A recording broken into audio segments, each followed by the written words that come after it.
Welcome back to the BRONX Journal. I'm your guest host, Desiree Mensah. In New York City, there is a need for high-quality treatment and developmental services for children and their families.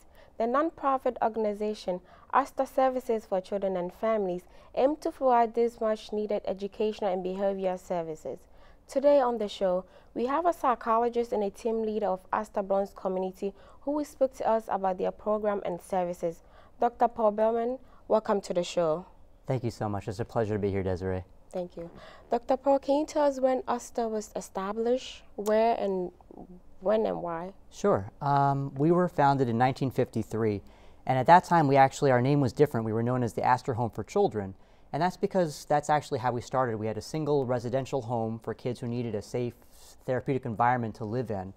And over the years, though, we expanded exponentially, and today we're known as Astor Services for Children and Families because it better reflects the fact that we now serve more than 6,000 kids each year at 33 locations located throughout the Bronx and also upstate in the mid-Hudson Valley region.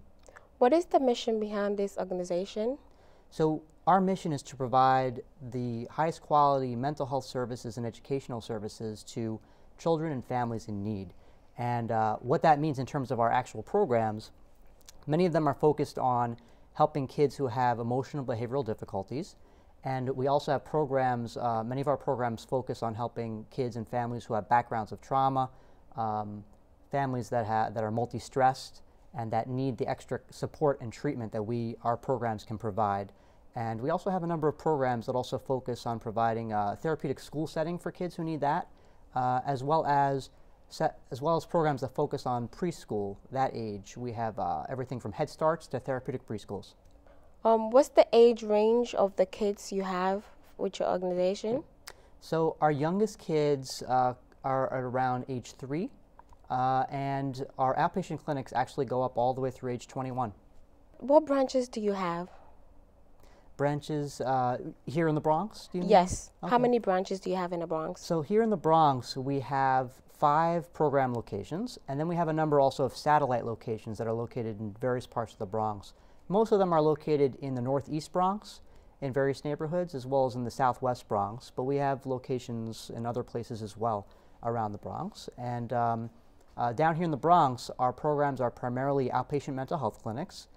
We have a number of day treatment programs. These are the therapeutic school programs for kids with those needs. And we also have a preventative program that helps the multi-stressed families. What are the process you go through as far as getting your staffs to work with these kids? That's a good question. Thank you. Many of our clinical staff, a lot of what we provide is therapy. We provide a lot of mental health services, therapy to kids and their families.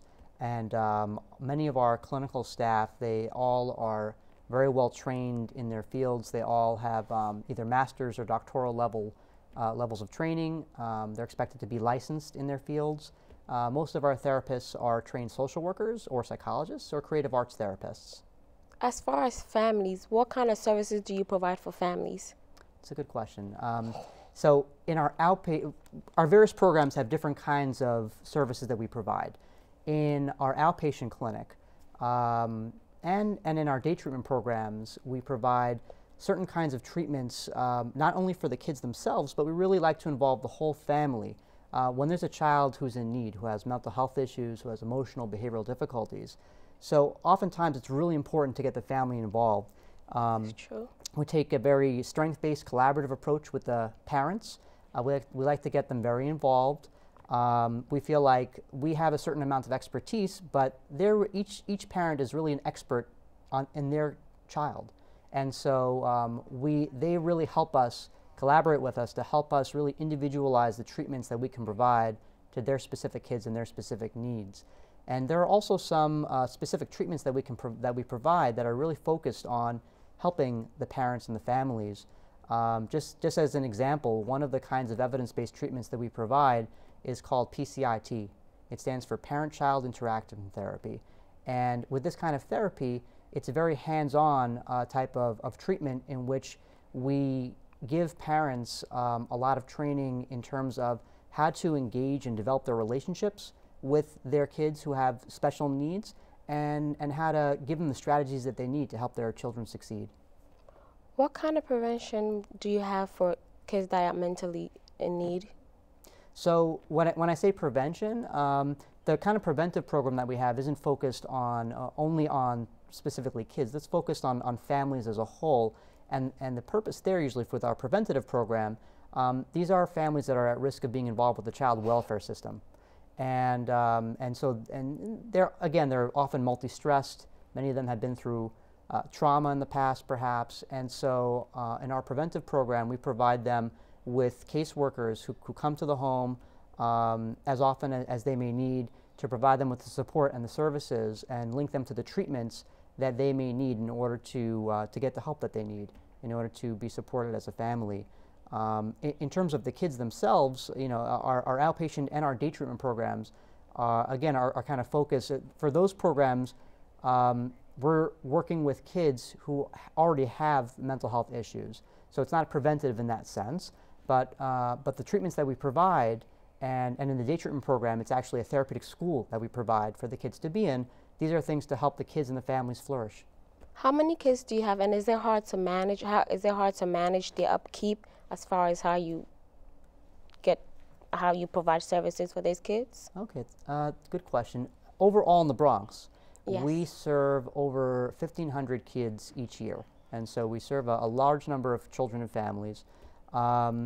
In terms of how we work with the kids, so again, it varies depending on the program. In the outpatient clinics, typically the way that it works is you start off, our outpatient clinics are actually open access, which means that if a parent is feeling like, my kid is having some difficulties, they're having difficulty in school, maybe they're having trouble at home behaviorally or emotionally, what do I do? You can go to any of our clinics, and during business hours, you could walk in and be seen the same day that you walk in. And so we have open access, and then the people would be seen for an appointment, parent, the child, and we would set up a treatment plan together with the parent and the child.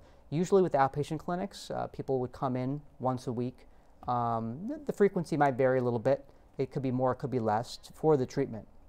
And the treatment would maybe be, let's say 45 minutes, 60 minutes, depending on what exactly it was.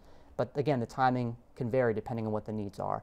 With our day treatment programs, it works very differently because, again, it's a school. Our day treatment programs are actually for kids, again, with often more severe emotional behavioral difficulties.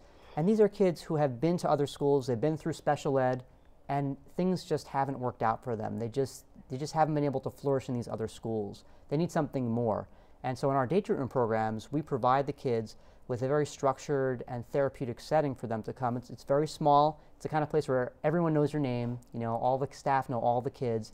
And we partner for some of our programs with the Department of Education. And so they're receiving a regular public school education. But in addition, they're also receiving a lot of therapy and a lot of treatment that's woven into the program day. And so they're receiving group therapy, individual therapy. There's family work done. We have psychiatric work as well. We have psychiatric staff to help, behavioral staff. So we really provide a lot for the kids, both in terms of our day treatment programs and our outpatient programs as well. What's the most challenging case you've had as far as dealing with these kids? Wow. That's a good question. I've been working with Astor now for, it's been more than 10 years. And actually, even before that, I was an intern there. I liked it so much I came back. The most challenging case, wow. Yeah. There have been many. Yeah. The kids that we work with often have been through a lot of difficult events in their life. I've worked with kids who have unfortunately histories of physical abuse, sexual abuse, situations where they're bouncing between homes. I'm working with a child right now who is just kind of in between homes, like doesn't really have a place to be right now. And so we work with a lot of very challenging situations. And I work specifically in one of our day treatment programs, and which I especially like because I get to not just see the kids one time a week, but I get to really engage with them almost every day that they're there. And we see them 5 days a week, like a regular school schedule. And so it can be very tough work. The kids have some at times, very challenging behaviors, but which is usually a reaction to all the things that they've experienced, what's going on in their lives, but we're there for them to provide them with a safe environment, it's very gratifying work. I love it. I love it, and I love working with the families as well, helping them to feel a sense of hopefulness. We take a very strength-based approach, so no matter how challenging the case, we don't really think of it in terms of the challenges. We think of it in terms of the strengths, in terms of the silver linings, in terms of the things that we can help foster in the kids and in the families so that they can use those strengths to help them overcome the challenges. I'm sure it's been rewarding. Can you give us any anecdotes? Any anecdotes? Ooh. Let's see. Let me think about specific anecdotes. There have been kids that I've worked with where when they first come to our program, they can't even spend a full day in a classroom. They're having perhaps temper tantrums. They have to spend time out of the classroom, calming down frequently throughout a day, and over the course of time, so to see some of these kids be able to, at graduation, I mean, that's the most beautiful day when we have our graduation and the kids are there at graduation and they're, you see them in their caps and gowns and how much they've grown and how much they've really, not just grown physically, but grown emotionally, grown in maturity, grown academically. They've really grown so much, and it's just such gratifying experiences to see the kids who start off with so much difficulty and just a negative experience of school in general, because lots of these kids have not had a positive experience, and then to see them in the classroom learning, you see them at graduation. Some of them come back to visit us afterwards. They're like, I got into a good high school. Wow. We're so proud, and thank God we have so many of those stories. What are the ages you're currently dealing with now? Me personally? Yes. So for me personally, the program that I work in is a day treatment program that serves kids ages 7 through 12. Okay. So it's grades, our youngest kids are second grade, and our oldest kids are 6th grade. Is Astor working on any new projects now, as long as maybe expanding to different locations as well? That's a good question. Our agency has been expanding. We recently had some expansions over in Highbridge. We recently moved into a new building. We're trying to expand. In fact, in my program actually, that I just described, as I mentioned, it's one of the things about it that makes it such a special program is the size of it. We've had a small enough number of classrooms and kids that it really could be very personalized. Everyone knowing your name, making you feel comfortable in the school. But we just did expand from 7 classrooms of kids to 8 classrooms because we wanted to be able to provide services for more kids. Are there any sponsors? Are there any particular people that sponsor you guys? How do you get your sponsorship? So in terms of funding, the different programs work a little bit differently. Many of our programs bill through Medicaid. And so many to most of the children and families that we serve are on Medicaid in terms of the kids. And so I would say a lot of our billing comes through that. Do you take any interns as far as volunteers? Let's say I'd be interested, I want to come in and help with the wonderful things you guys are doing. Can one just come in and intern, or is there any process that the person have to go through? Okay, that's a good question. We do have interns. We're very much into training. And so, and that's true for our regular full-time staff. I mean, we do trainings each year. We bring in, Astor, the agency brings in, nationally known leaders in various evidence-based treatments or different things that are very relevant to the work that we do. And so training is very much a part of who we are, and we definitely are very involved in training interns. Most of the interns that we take in are coming from social work and psychology programs, master level social work programs and doctoral level psychology programs. And so most of our interns go through a process where they're already in school, and now this is part of their training process. For the psychology interns, they're at their 5th level. They're at their 5th year of training. They're just about done with their doctoral level training. We do occasionally take in volunteers, of people who are not at that level, to sort of, they're not as able to help out because we're talking about situations in which there's a lot of privacy confidentiality, because a lot of the kids that we serve, most of in my program, all the kids that we serve have emotional behavioral difficulties, so there's privacy issues around allowing outside people into the program. But there are ways in which people can kind of volunteer, not in terms of the therapy itself in that part of the program, but in terms of The more academic pieces of the program, the more recreational parts of the program, those are places in which we sometimes are able to take in volunteers. Dr. Pearl, how may we contact you? How may we contact Astor? So if people are interested in learning more about our services, I would direct them to the phone number 718-231-3400. That's 718-231-3400. That number will get you to one of our primary sites in the Bronx. And again, we have open access. And so from that number, they'll be able to answer your questions and get you to link you up with the kind of service and program that might be best for you and your child, or in terms of volunteer opportunities, that as well. The other thing that I would suggest is if you want to go on the web, we have a website, www.astorservices.org, and people can also learn a lot more about our agency through there.